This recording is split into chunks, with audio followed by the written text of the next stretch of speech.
Um, okay, Michael, we're live. Lovely to have you with us. Lovely to be here, George. Thank you for the invite.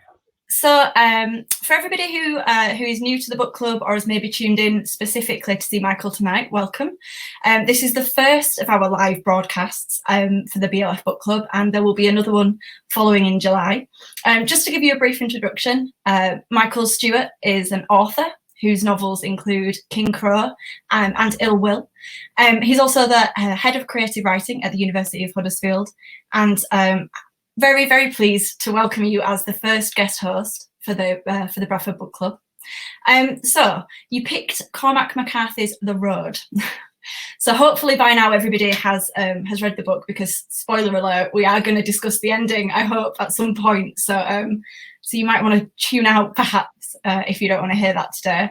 Can you just tell me why it is that you picked The Road, first of all? What was it that appealed to you?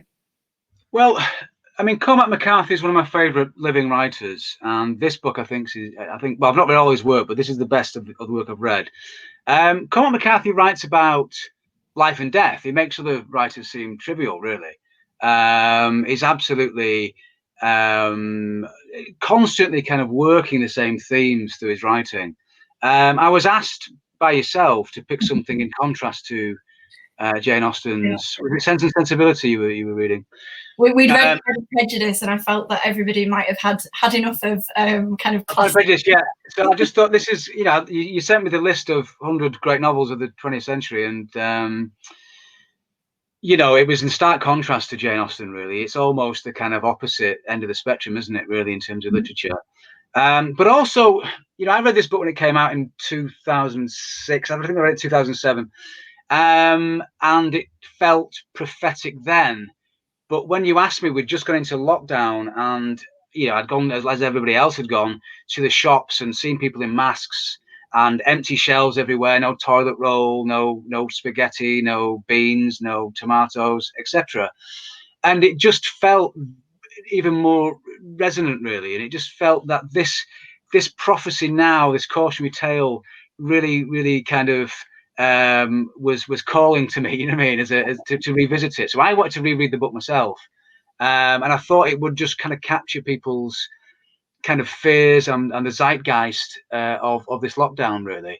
But I also hesitated, because I thought this is actually such a grim story in many ways. It looks beautifully written. It's a very dark narrative, and I thought, do people in lockdown who are already pretty depressed want to be immersed in this story? So I did hesitate. I was dubious about it, and I did prevaricate before I made the decision.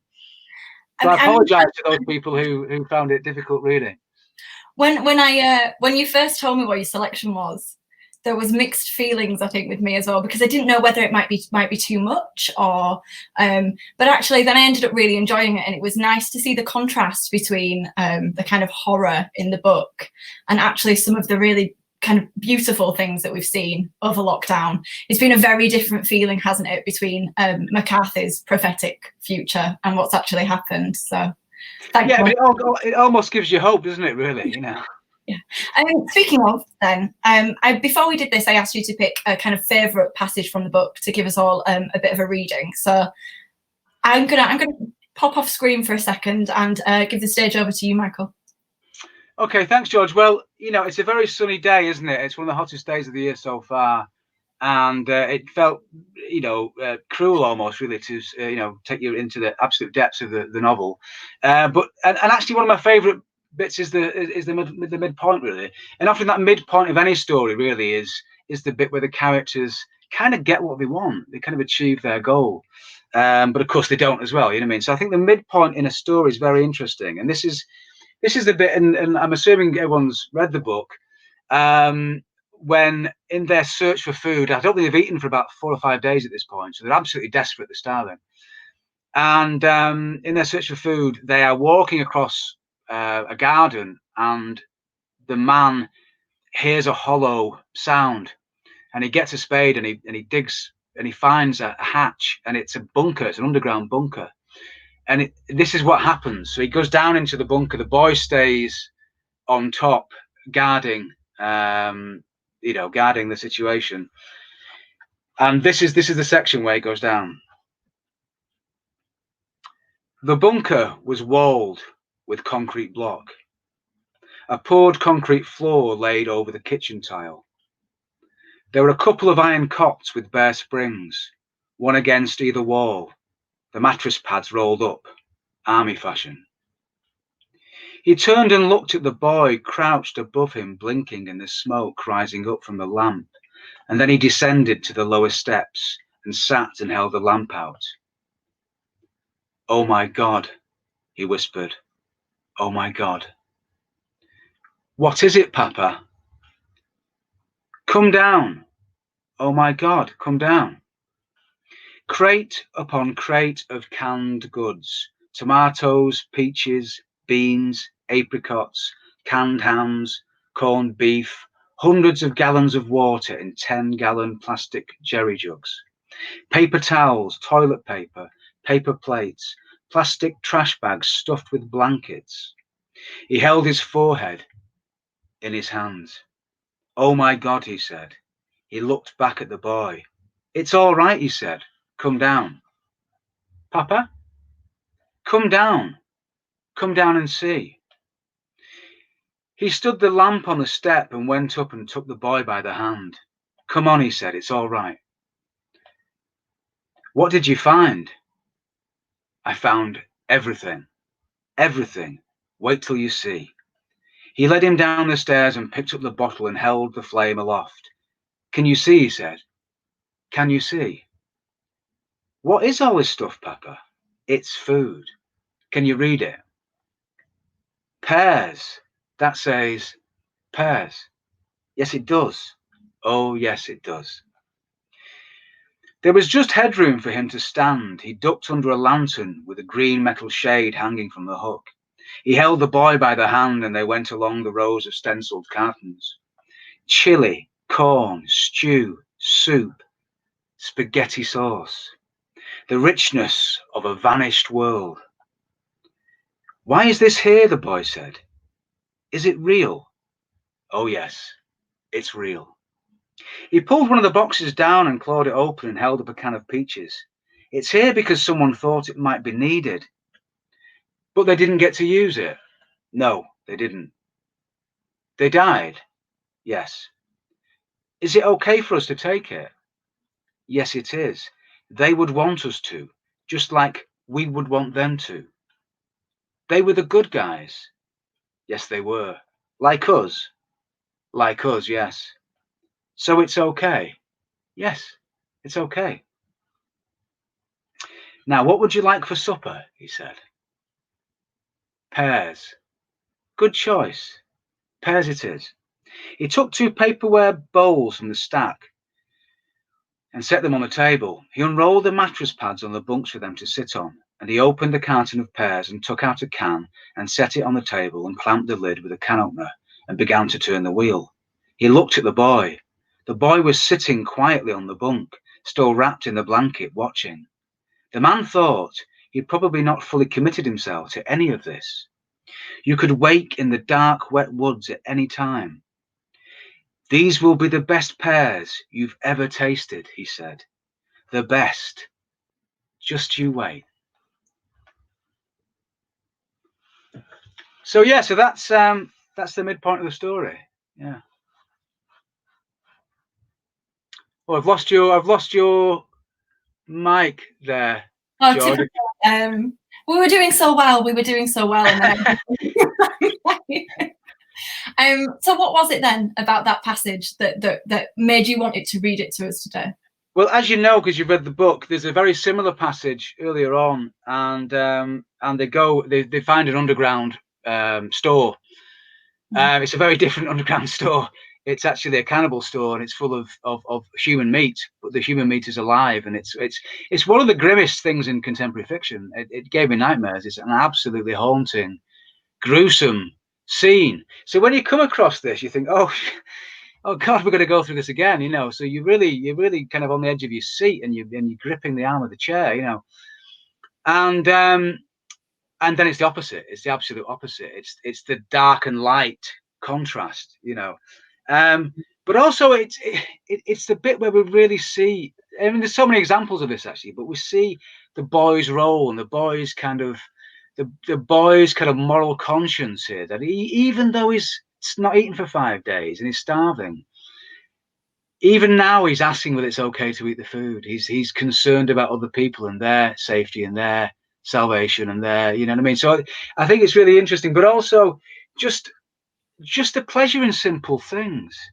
You know, I think we are rediscovering the pleasure in simple things. A walk in the park, a beautiful day, a nice tree, the birds in the trees, the flowers blooming. You know, we're walking around now in lockdown, and we're reinvigorated by the beauty and the magnificence of very simple things.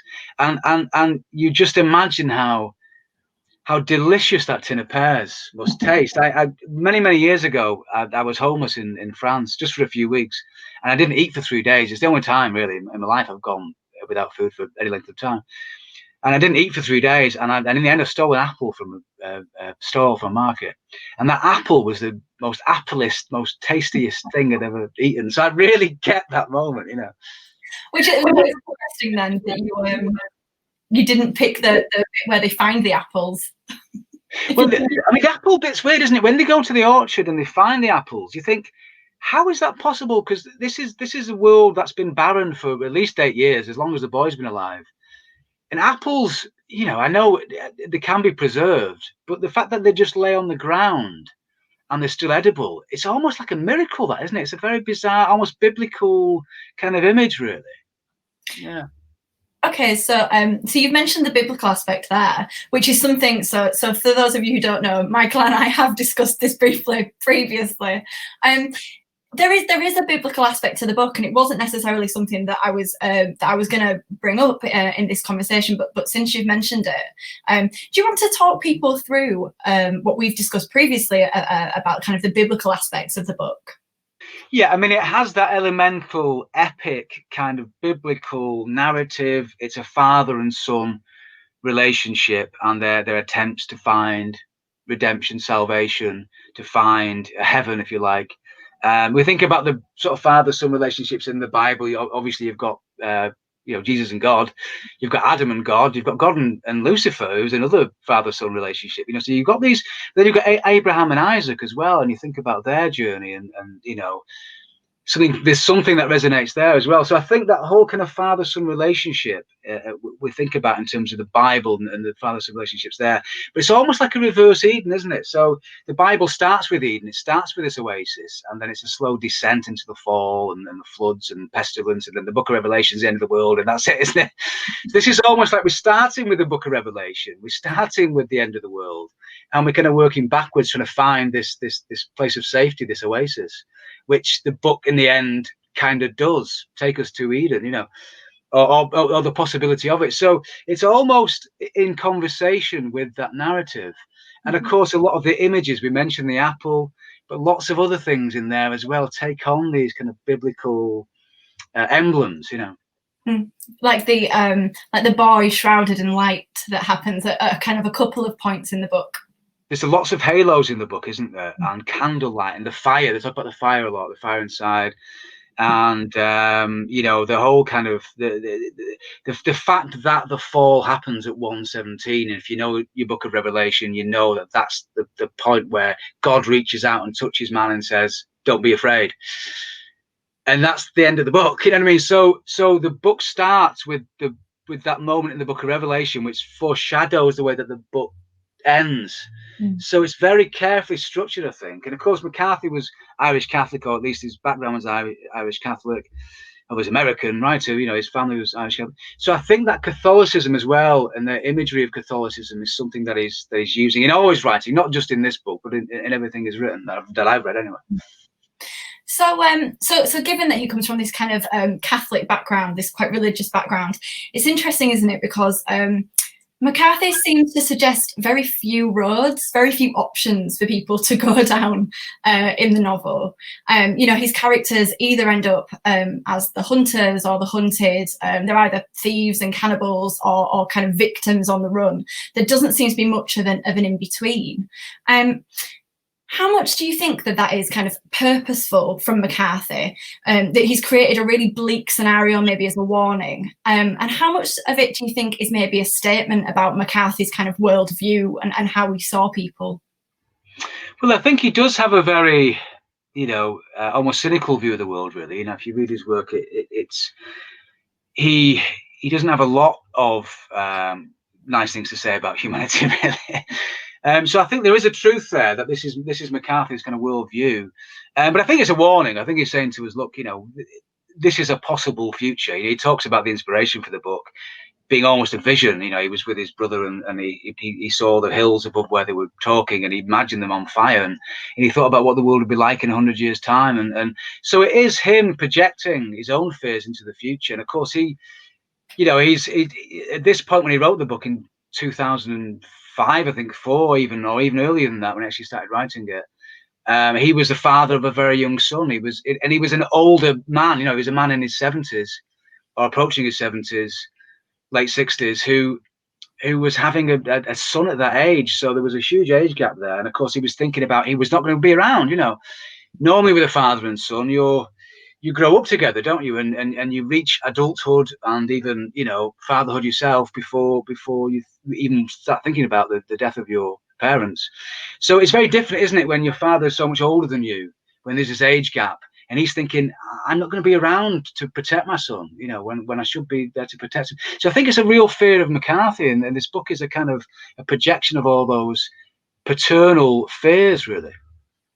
That's actually really interesting, isn't it? If you think about the dynamic between the two characters in it, it's almost like McCarthy's maybe coming to terms with his own mortality in this book, and trying to kind of use that kind of narrative of the end of the world to think about what might happen to his own son after him.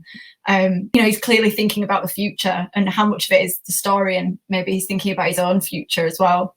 Because I think the man's, quite early on, actually, the man's coughing in a way which kind of worries us, you know what I mean? So that which also really resonated, didn't it?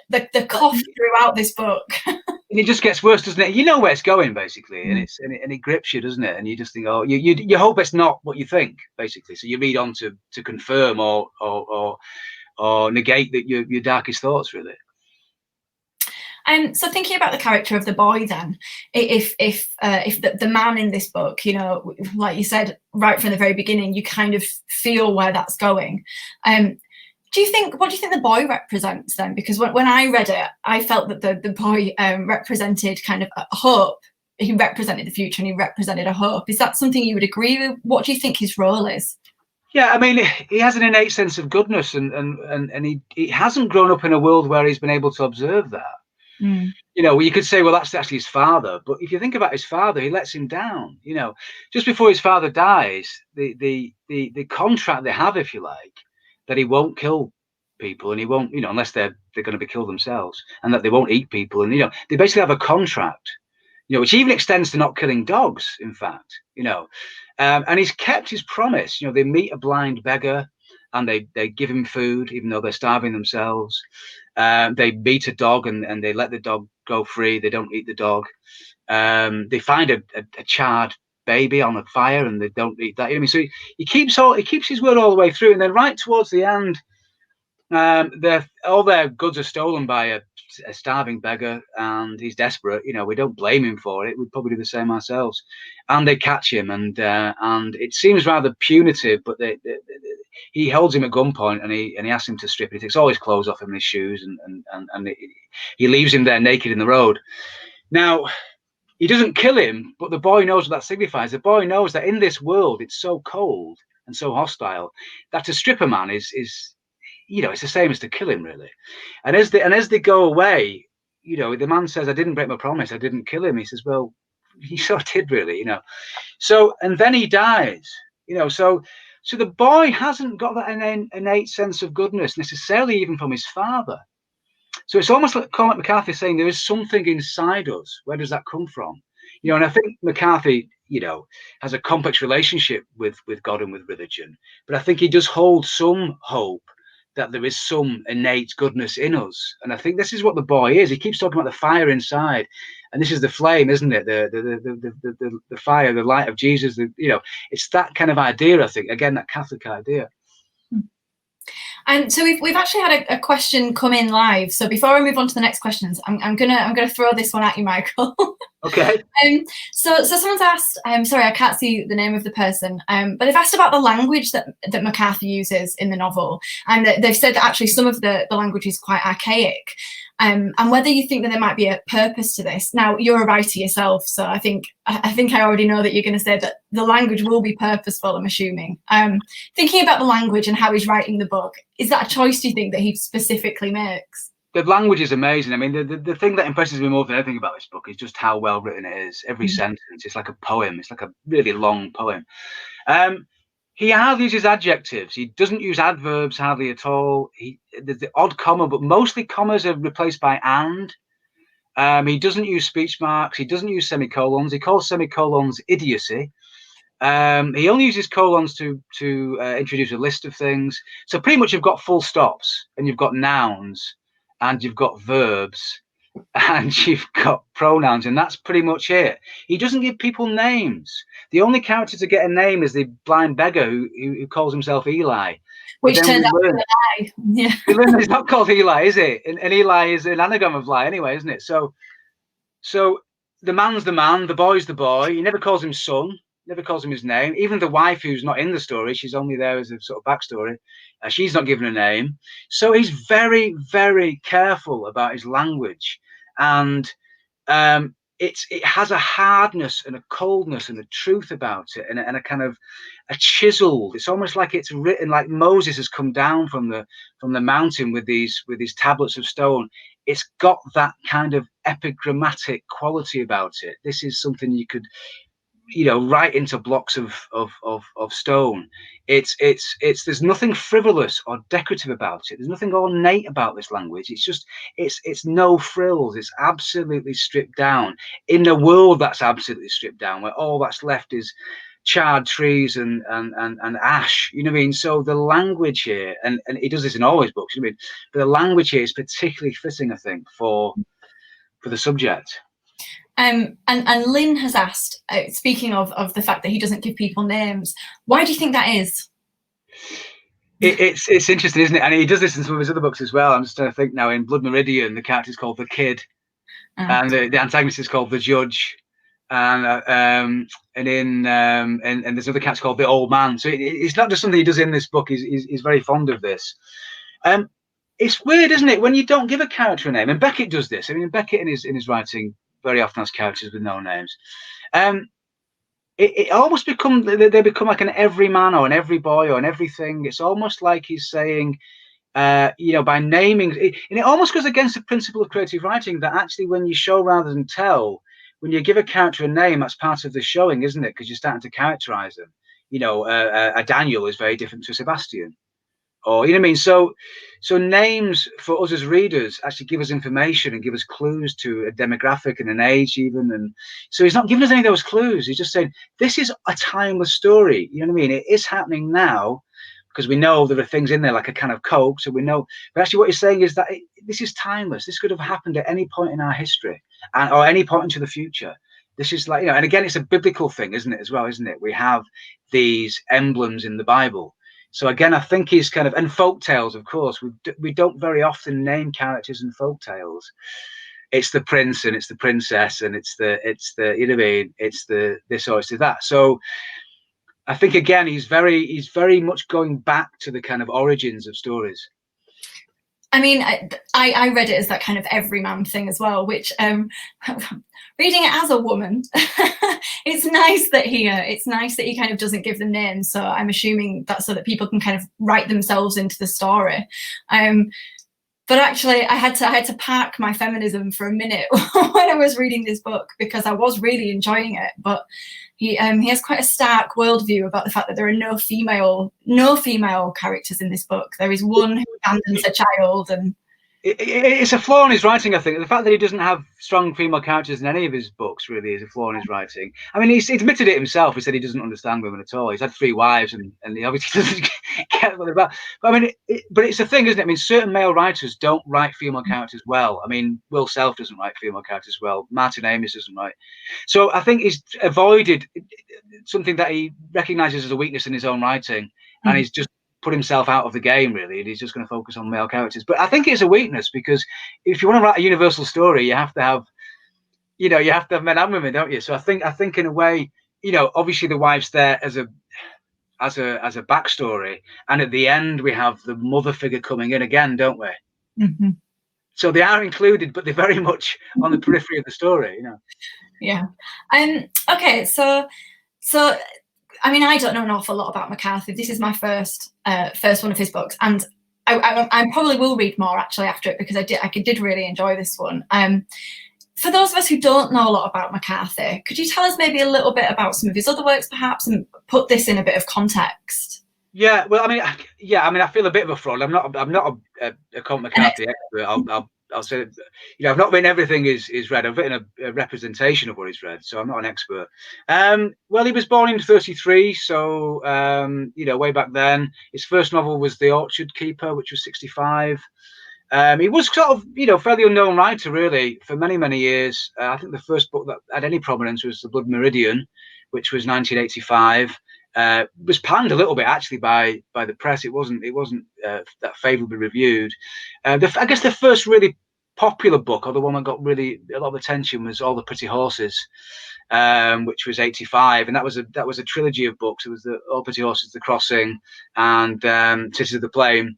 And then he followed that up with a book called No Country for Old Men, which was made into a film a few years ago. And then The Road. And the Road is the last novel he wrote, that was 14 years ago. So 2006. And he's written a play in the interim, but he hasn't written another novel that I'm aware of. Whether he's working on something, I don't know, for 14 years. So whether he's just thinking, how do you follow up something like The Road? But it feels to me like, as a writer, he's honing his craft and he's distilling his themes and his style. If you begin with his early works, all the things here in this book are there, but less so. And it feels to me that as a writer, he's doing that thing of just distilling and distilling and distilling until he's stripped it right back to its essence. And this feels like almost like he's always got to the end of the road, if you like, to excuse the pun, of him as a practitioner. You know what I mean? It feels like it's hard to imagine a more spare or stripped down story. Maybe there is one, and he'll come back with it, next year or whatever. But it feels like, to me, this is the end of the project to an extent. Okay, so speaking as a writer yourself, then, how have books like The Road perhaps influenced your own writing? And also, for budding writers out there, how important do you think it is to have read books like The Road, books that are considered important or classics? Do you think that's an important development step for writers? Well, I wouldn't want to prescribe any reading list to a budding writer. I think you should just go and read anything you want, really. I began reading widely just by going into the library and just picking any title of a book or cover book that I liked the look of. I had no one instructing me, and I think it's as good a method as any, really. I take issue with things like the English canon and things like that, because it's politically, it's a very narrow kind of perspective, isn't it? I've just reread this book this week. It's been 13 years since I've read it. It had a massive influence on me then.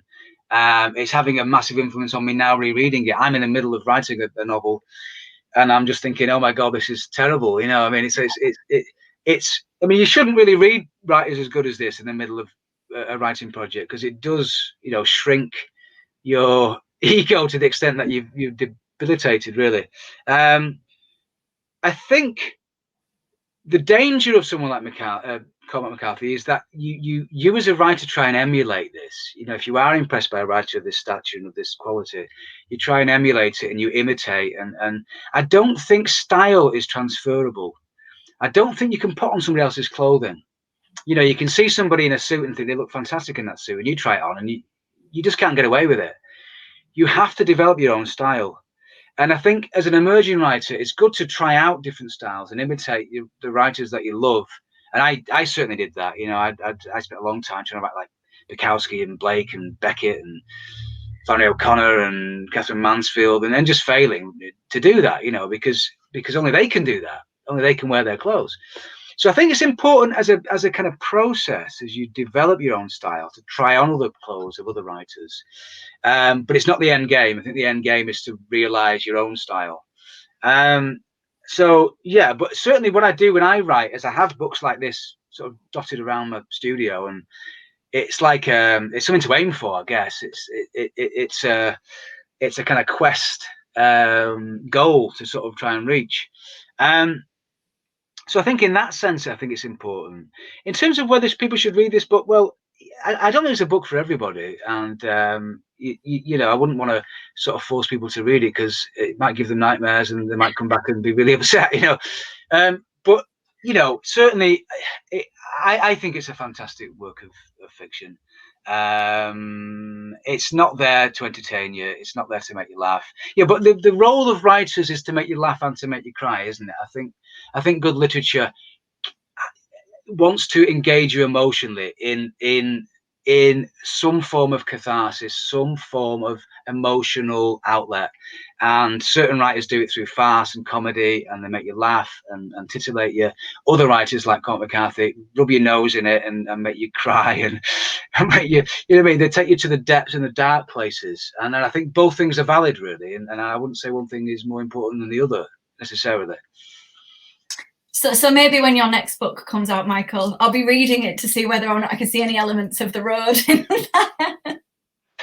Well, yes, I'll certainly try to disguise those if I do take any of the things from there, because you know, I know people you know, get very mad if they think you're sort of stealing from other writers. I think all writers do. Having said that, you know, I mean, I'm reading this and I'm actually catching little bits of other things as well. He's very much steeped in Faulkner and Hemingway, you know, but this is the thing, isn't it? Although, yeah, his style has a lot in common with Hemingway or even Faulkner.